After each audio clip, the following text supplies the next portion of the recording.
पिछले एपिसोड हमें दिखाया जाता है कि साउथ वेस्ट का एरिया वेंग हाउस संभालता है और ये पता 9 ब्लेड्स के थर्ड ब्लेड जू को पता चल जाता है।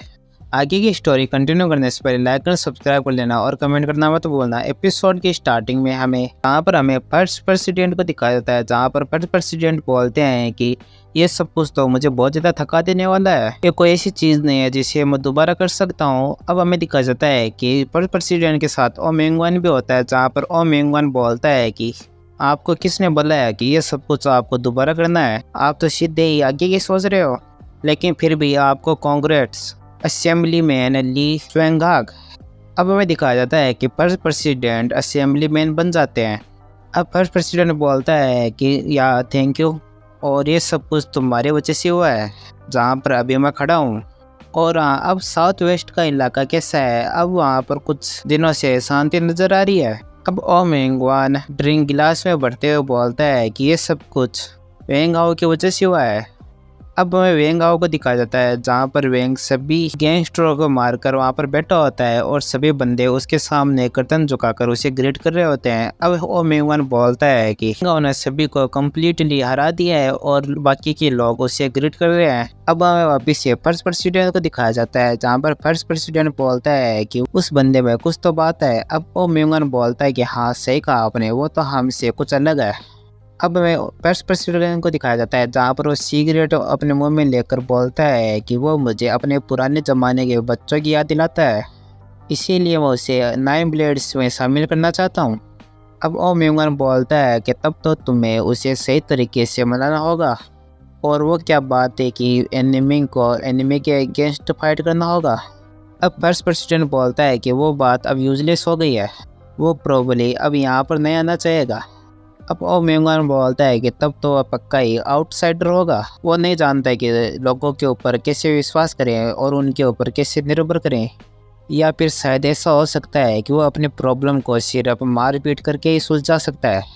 लगता है कि वो ये अपने इस तरीके के ऊपर ही बिलीव करता है, और मेरे लिए जो बंदे मेरे ऊपर बिलीव करते हैं और मेरे ऊपर निर्भर करते हैं, उनके लिए मैं स्ट्रॉन्ग बनता हूँ और उनकी प्रोटेक्ट करता हूँ।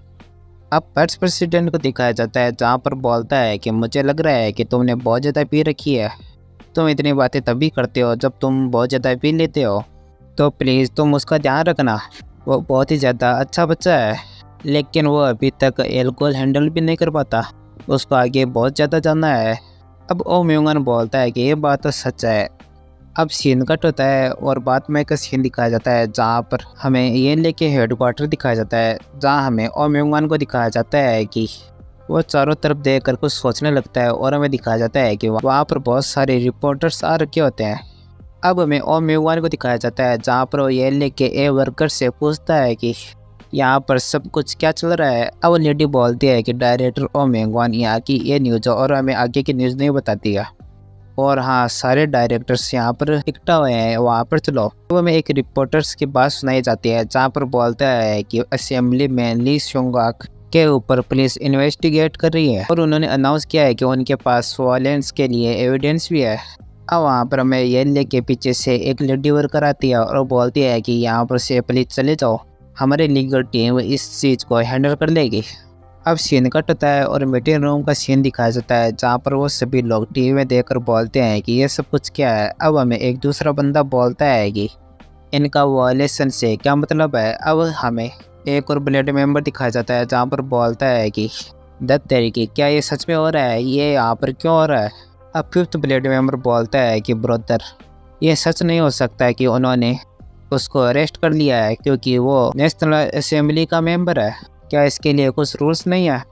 अब डॉगबे को दिखाया जाता है, जहाँ पर बोलता है कि चेयरमैन ने अपने आप को अरेस्ट करवाया है, उसने बोला है कि वो इनोसेंट है, इसलिए कुछ प्रॉब्लम नहीं होगी। अब हमें जू को दिखाया जाता है, जहाँ पर वो हंसते हुए बोलता है कि इनोसेंट क्या तुम सच में श्योर हो।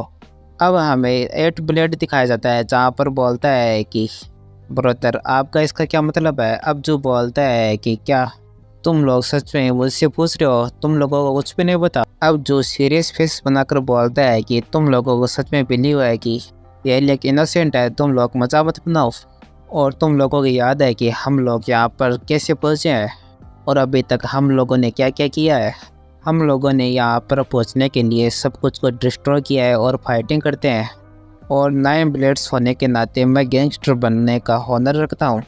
लेकिन अभी चेयरमैन असेंबली मैन बन चुके हैं और हम एक ओल्ड एरा का लेगेसी बन चुके हैं, और अब से हम लोगों को वो सब कुछ पीछे छोड़ देना होगा। अब हमें चोय चिनो को दिखाया जाता है, जहाँ पर वो गुस्से में अपना हाथ डेस्क के ऊपर पटकता है और बोलता है कि जो इस फालतू बात को यहीं पर स्टॉप करो और यहाँ से चले जाओ।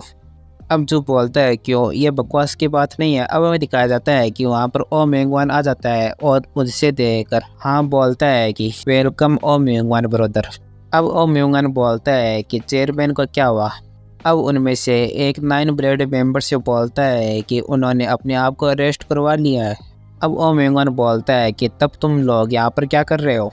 अब वहाँ से एक 9 ब्लेड्स मेंबर बोलता है कि क्योंकि हम लोग आपके ऑर्डर का वेट कर रहे थे। चेयरमैन की ये न्यूज़ आने के बाद सभी के ऊपर असर पड़ा है और बहुत सारी ऑर्गेनाइजेशन जो सेंट्रल सियोल में थी वो येले को छोड़ चुकी है, और उन्होंने रेड क्राउन होटल के ऊपर भी कब्जा कर लिया है, जहाँ पर हम लोग आमतौर पर जाते रहते हैं। और सिर्फ सेंट्रल सियोल ही नहीं बल्कि साउथ वेस्ट इलाके के ऊपर भी इफेक्ट पड़ा है।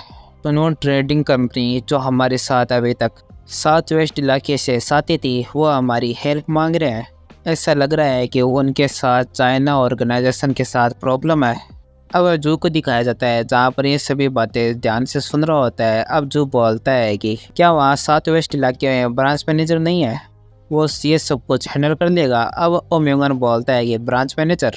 अब हाँ बोलता है कि अगर ऐसी बात है तो हमें क्या करना चाहिए ओम्योंगन ब्रोदर, जबकि चेयरमैन यहाँ पर नहीं है तब हम आपके ऑर्डर को फॉलो करेंगे।